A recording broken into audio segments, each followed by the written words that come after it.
BIMTEK Semangat Guru 2 Pembinaan dan Komunikasi.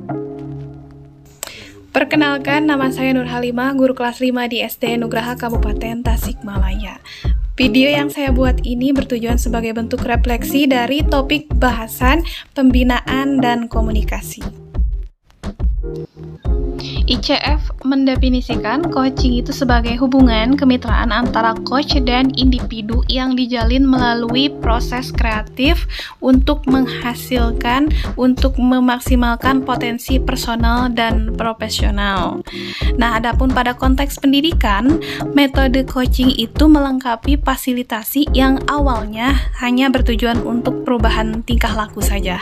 Namun, pada coaching ini bertujuan agar siswa berpikir dalam tingkatan lebih dalam sehingga membantu dalam membentuk individu pembelajar yang mandiri.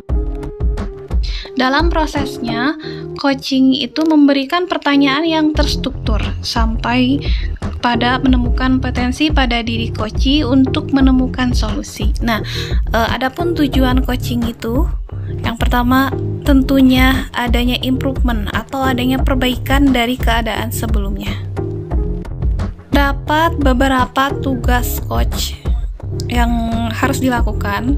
Yang pertama tentunya memberikan pertanyaan yang terstruktur. Yang kedua, mendorong penemuan diri individu. Yang ketiga, memberi tanggapan yang tepat. Dan yang terakhir, harus memegang tanggung jawab dan akuntabilitas.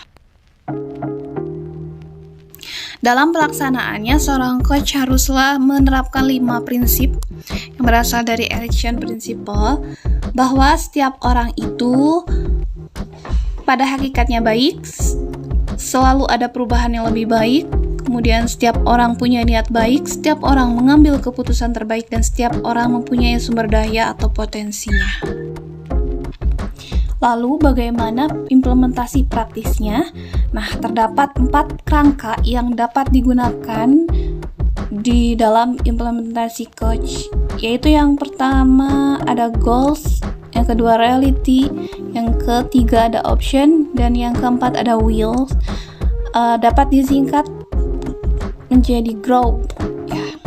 Untuk goals, yang artinya itu seorang coach harus menanyakan apa yang sebenarnya diinginkan oleh coachee. Yang kedua ada reality, yakni coach harus menanyakan kondisi realita yang dirasakan saat itu. Kemudian yang ketiga ada option, di mana seorang coach haruslah menanyakan apa saja potensi yang dimiliki untuk menciptakan atau menemukan solusi. Kemudian yang terakhir ada wills, yakni seorang coach harus menanyakan seberapa komitmen dalam mengurai rencana aksi nyata. Pada BIMTEK ini, terdapat lembar aksi 1 yang merupakan praktik mandiri bagi guru yang bertujuan menerapkan coaching grow untuk merancang rencana aksi perbaikan diri menjadi guru inovatif. Nah, terdapat 2 langkah dalam lembar aksi ini. Yang pertama, menerapkan coaching grow.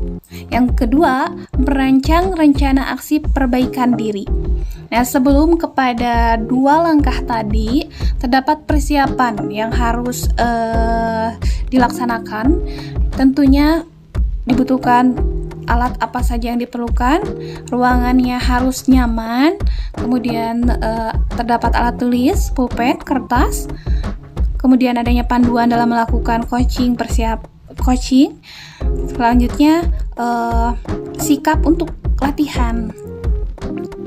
Yang diperlukan komitmen, merasa yakin bahwa tujuan Anda bisa tercapai. Kemudian haruslah percaya diri bahwa akan ada orang-orang di sekitar kita yang siap mendukung. Selanjutnya terdapat beberapa tips untuk para pengajar dalam menerapkan pembinaan dan komunikasi. Tentunya yang pertama, menerapkan 5 prinsip Erickson. Yang kedua, runut dalam memberikan pertanyaan sesuai dengan grow. Yang ketiga, memberikan tanggapan konstruktif. Memasuki bagian penutup pada video ini, saya sangat merekomendasikan kepada semua pendidik untuk mengikuti Semangat Guru 2. Karena di dalam BIMTEK ini selain adanya pemaparan materi, tentunya disediakan lembar aksi sebagai praktik mandiri bagi para pengajar. Wassalamualaikum warahmatullahi wabarakatuh.